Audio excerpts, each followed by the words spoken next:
kita mesti belajar dari sejarah, tidak hanya sejarah manusia, bahkan dari sejarah makhluk hidup yang lain, karena kita juga tumbuh dari makhluk hidup yang yang bermacam-macam itu. Jadi gini, ini sudah jadi kenyataan, sudah jadi persetujuan bersama bahwa dari saintis, persetujuan bersama bahwa semua makhluk yang bergerak dari satu sel sampai manusia, asal makhluk itu bergerak, pasti dia berkompetisi satu sama lain. Dia pasti ada hierarki di situ berdasarkan kompetisinya. Kalau hewan, kompetisinya sederhana, siapa yang paling bisa beradaptasi, siapa yang paling bisa makan, siapa yang paling dia bisa kalau dia paling bisa beradaptasi pada lingkungan, berarti dia semakin sedikit energinya digunakan untuk bertahan hidup, sehingga semakin banyak sisa energinya untuk melakukan kegiatan sosial dalam tanda petik. Kan kita tahu kadang-kadang ada hewan yang aneh-aneh kalau mau cari istri tuh, cari pasangan tuh. Ada yang burung gini-gini, ada yang pufferfish bikin pasir bentuknya seperti apa, ada yang bikin rumah-rumahan segala macam. Itu kan kalau dari sudut pandang energi nggak masuk akal. Ngapain dia buang-buang energi seperti itu cari istri? Tapi itu punya fundamental mekanisme yang harus kita pelajari. Di situ berarti dia ingin menunjukkan bahwa semakin aku bisa buat sesuatu yang bagus, berarti aku semakin banyak energi yang kubuang hanya untuk sesuatu yang tidak penting. Kenapa aku perlu menunjukkan itu? Berarti aku sudah sangat adaptasi sama lingkunganku sehingga aku mudah hidupnya. Sisa tenaga itu tak buat gini, bikin untuk ngerayu pasangan. Nah, itu efek generasinya, efek game panjangnya adalah siapa yang paling bisa beradaptasi, dia hierarkinya tinggi sehingga dia paling punya kesempatan untuk punya keturunan. Keturunan itu akan punya properti seperti orang tuanya, semakin beradaptasi pada lingkungan. Nah, kalau semua hewan itu ya sederhana, siapa yang paling bertahan hidup. Masalahnya cuma lapar sama haus. Masalah itu selesai, udah bahagia dia. Nah, manusia ini kan makhluk yang berbeda dalam tanda petik ya, maksudnya makhluk yang tidak bisa disamakan dengan hewan. Manusia ini kalau hilang lapar sama hausnya, bukan selesai masalahnya, justru nambah sendiri masalahnya. Kalau udah kenyang, udah nggak haus, mikir pulsa, kemudian mikir warna cat rambut, kemudian mikir merek mobil, nambah masalahnya malah nih, nggak berkurang. Ini rotok guyon ya. Tapi itu menunjukkan gini, bahwa ternyata kompetisinya pada manusia itu kemudian memakai parameter yang berbeda. Tidak hanya urusan bertahan hidup, karena bertahan hidup jadi lebih mudah. Kalau kita melihat sejarah manusia kemudian tumbuh banyak lahirnya teknologi dari menanam, tadinya hunter gatherer, terus kemudian menanam, terus kemudian bisa kultivasi macam-macam tumbuhan, bisa beternak, itu hidup semakin mudah, semakin banyak energi untuk bikin masalah baru yang menjadi parameter sosial. Nah, ini kompetisi ini terjadi terus nih, kompetisi.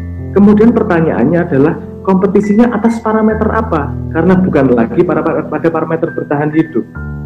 Nah, terus kemudian saya menceritakan, menurut saya syarat sebuah parameter untuk berkompetisi itu ada dua, yaitu ketika dia berlaku pada lingkungannya semua dan diakui bersama sebagai parameter objektif untuk bisa ngukur bareng. Saya waktu itu menunjukkan buku menurut saya yang bisa di-track, salah satunya adalah bukunya Luca Pauli, buku tentang Summa de Arithmetica. Summa de Arithmetica itu salah satunya buku pertama yang menuliskan tentang double bookkeeping, tentang akuntansi, bagaimana menata uang dengan metodologi. Menurut saya poin itu adalah poin di mana menunjukkan bahwa uang atau kepemilikan menjadi parameter utama untuk kompetisi. Kita lihat setelah itu kemudian lahir sampai kapitalisme sampai lahir seperti sekarang ini, kompetisinya adalah kompetisi resources, kompetisi sumber daya. Siapa paling kaya, siapa yang paling banyak resourcesnya. dengan parameter objektif, yaitu yang namanya currency, yang namanya uang tersebut, itu jadi parameter untuk kompetisi bersama. Nah, saya mengatakan di situ, sekarang ada tambahan kompetisi berbeda. Lihat, society juga berubah kalau kalau parameter kompetisinya berbeda. Kemarin ketika parameter kompetisinya uang wis rebutan, pokoknya sepenting suge. Anda bisa lihat sendiri betapa susahnya menghapus money politik karena uang adalah parameter yang penting di masyarakat untuk sosial hierarki, dan hierarki di masyarakat itu tidak akan bisa dihilangkan itu, karena itu bukan berasal dari manusia, itu makhluk satu sel aja ada hierarki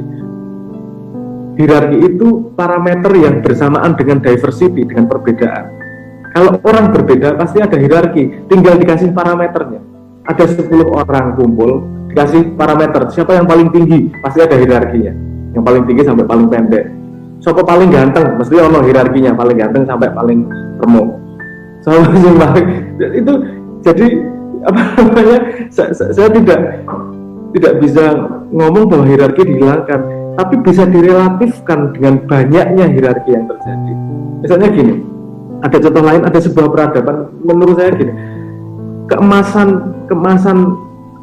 masa keemasan Islam itu terjadi karena hierarkinya bukan pada hierarki uang, sehingga masyarakat terdorong bukan untuk mencari uang. Uang adalah efek samping, dia tetap penting untuk bertahan hidup, tapi dia jadi efek samping karena hierarki utama dalam masyarakat yang berlaku adalah hierarki bagaimana bisa membuka rahasia Tuhan, sehingga penelitian luar biasa lahir jadi zaman keemasan dalam waktu itu. Dan dunia milenial ini ditambahi parameter lagi yang berbeda, sehingga kalau Anda lihat 10 tahun terakhir ini betapa berubah society. Apa parameter yang berbeda itu? Adalah tangibilitas, adalah sesuatu yang tadinya tidak tangible kita rasakan tapi bisa menjadi dikuantifikasi sekarang, yaitu yang disebut sebagai like, love. Itu kita dalam interaksi sosial kita merasakan disukai orang, tapi tidak bisa dikuantifikasi. Di Facebook ada love, di Instagram sebagai tempat sosial kita kumpul bersama, dan ada parameter yang bisa diadopsi bersama, terjadilah kompetisi yang baru, yang berbeda sama sekali. Kalau kemarin kompetisinya duit-duitan, sekarang ada lagi yang namanya kompetisi banyak-banyakan like, banyak-banyakan subscriber, banyak-banyakan love, sampai stres kalau nggak dapat love banyak. Ini Anda bisa lihat sendiri 10 tahun terakhir populisme geopolitik internasional, populisme tinggi banget naiknya. Kalau Anda membayangkan Trump bisa naik jadi presiden, itu seperti Batman Sitompul bisa jadi presiden di Indonesia. Itu saya membayangkan seperti itu pakai parameter apa? Kalau tidak parameter popularitas, tidak mungkin urusan parameter kapabilitas. Tapi itu pasti parameternya popularitas, dan parameter itu sangat berlaku, dan itu merubah society tanpa society-nya sadar. Tanpa society-nya sadar, ada parameter baru yang untuk lomba bareng-bareng nih, hebat-hebatan nih, banyak-banyak. Saya pernah dengar cerita bahwa ada orang Twitter datang ke Indonesia ngajari bisnis Twitter. Sama salah satu yang ikut, dia ngomong, kenapa saya harus belajar bisnis Twitter? Wong saya bisa jual follower kok. Yang bikin Twitter kaget, jual follower? Ya saya 100.000, saya kasih 1.000 follower, banyak yang mau beli kok. Ini nggak habis mikir, orang Twitternya ini. Follower bisa dijual. Ini hanya terjadi di Indonesia ini. Kemudian akhirnya ketika Anda ngelihat Twitter kemudian membuka fitur nyariin follower, tapi harganya sangat mahal di Twitter. Karena harganya kalau nggak salah waktu itu $1.4, $1 untuk 2 atau 3 follower. Indonesia $10, 10.000 katakanlah, itu dapat 1.000 follower. Gagal juga model bisnis itu dilakukan. Tapi yang bisa dilihat di sini bahwa popularitas sampai bisa dikonversi menjadi uang, itu berarti parameter yang penting di masyarakat. Nah, keadaan masyarakat berubah. Kita tidak akan ada satupun orang yang bisa merubah masyarakat. Yang bisa terjadi adalah masyarakat itu berubah. Tapi arahnya kemana kan bisa dilihat kalau analisanya seperti ini. Arahnya adalah ada parameter tangible yang diakui oleh masyarakat bersama. Tidak harus selalu uang, karena uang bisa ditambah ini sama like. Harus ada parameter lain kalau mau mengarahkan society ke arah yang berbeda. Harus ada parameter objektif parameter yang diakui, yang diadopsi bersama dan bisa berlaku pada ruang sosial bersama. Parameter apa itu? Pertanyaan berikutnya kan seperti itu. Parameter apa itu? Gini, kalau dunia barat saja kelabakan dengan perubahan society karena lain, tapi kita tidak bisa bertanya kepada mereka parameter apa berikutnya yang memperbaiki keadaan.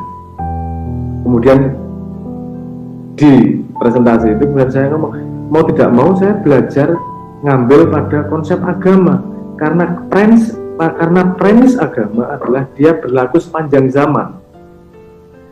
Kalau memang premis itu benar, berarti dia punya insight pasti, dia punya konsep tentang penataan sosial ini.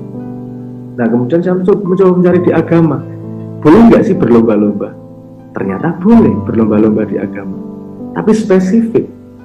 Fastabiqul khairat, berlombalah dalam kebaikan.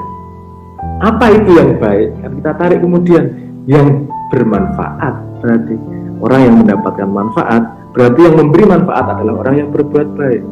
Jadi ini jadi sebuah parameter yang jelas nih, kalau Indonesia bahkan dunia pengen menuju ke arah yang baik, harus ada sebuah parameter dan satu generasi yang mau satu generasi yang mau menjadi pionir untuk mengadopsi parameter baru ini, yaitu parameter manfaat. Tetapi kan sekarang belum ada nih parameter manfaat di sosial media, karena tidak menguntungkan secara duit. Karena di sosial media nggak menguntungkan secara duit. Di sosial media itu kenapa pakai like? Saya kasih belok sedikit, saya kasih bocoran sedikit. Di dunia industri, di dunia yang ada sekarang, sebuah industri yang menyebut pelanggannya sebagai user itu ada dua, yaitu industri digital dan industri narkoba. Dua-duanya menyebut pelanggannya sebagai pengguna. Kenapa? Karena yang diambil adalah adiksinya. Di situ ada trik namanya trigger action reward investment, yang ditrik sebenarnya hormon dopamin di dalam kepalamu sehingga kamu adiksi di situ. Karena kamu makainya gratis, sehingga kamu adalah aset yang dijual oleh perusahaan tersebut sebenarnya. Jadi kamu harus adiksi di dalam sosial media itu. Makanya gini, saya agak mohon maaf kalau kepanjangan, karena ini tidak ada yang mau melakukan karena motif ekonomi. Saya nekat ini posisinya. Jadi mungkin sebentar lagi saya akan membuka crowdfunding, karena saya juga bukan orang yang punya kapital. Saya akan membuka crowdfunding dengan konsep ini, karena menurut saya tidak menemukan jalan keluar lain pada peradaban ke depan manusia kalau tidak mengadopsi parameter manfaat yang sudah diinformasikan oleh agama sejak dulu. Jadi saya pengen crowdfunding, saya pengen bikin sosial media dan metodologi untuk meningkatkan kapasitas kognitif manusia. Jadi itu ada metodologi, kalau dari Jerman Zettelkasten namanya. Itu bagaimana bisa memanage informasi sedemikian rupa, produktivitasnya jadi tinggi, kreativitasnya jadi tinggi dengan menggunakan teknologi. Bukan kamu dimanfaatkan teknologi, tapi kamu memanfaatkan teknologi. Nah sampai sekarang sih, karena tidak begitu seksi ngelawan Facebook lah, yora seksi lah dalam dari sudut pandang bisnis. Tapi saya merasa harus melakukan ini karena ini jalan satu-satunya jalan untuk menuju masa depan, dan saya tidak mungkin bisa melakukan ini kalau tidak disertai, kalau tidak kita bersama-sama sebagai generasi pionir. Dan generasi pionir kita tidak bisa menyandarkan kecuali pada teman-teman mahasiswa yang sudah lebih luas pengetahuannya daripada masyarakat biasa. 7,3 juta itu baru berapa persen? Baru sekitar 2% mungkin, 2% dari penduduk Indonesia. Dan untuk bisa rolling kita butuh 13,5% dari penduduk untuk bisa menjadi peradaban yang baru. Itu dari Gaussian distribusi, itu tipping point-nya segitulah. Nah mungkin itu saya agak melebar-melebar, tapi saya pengen menggarisbawahi bahwa parameter manfaat ini sangat signifikan. Ini bukan hanya ide lewat, ini ide yang diomongkan oleh agama, oleh Kanjeng Nabi. Ini nggak masuk akal nih kalau Indonesia ngomong bahwa kita adalah makhluk yang beragama, tapi kompetisinya dalam like atau kompetisinya dalam duit. Orang itu yang ada di agama. Kompetisi itu dalam manfaat, dalam kebaikan, dan itu memastikan perang panjangnya akan menang Indonesia.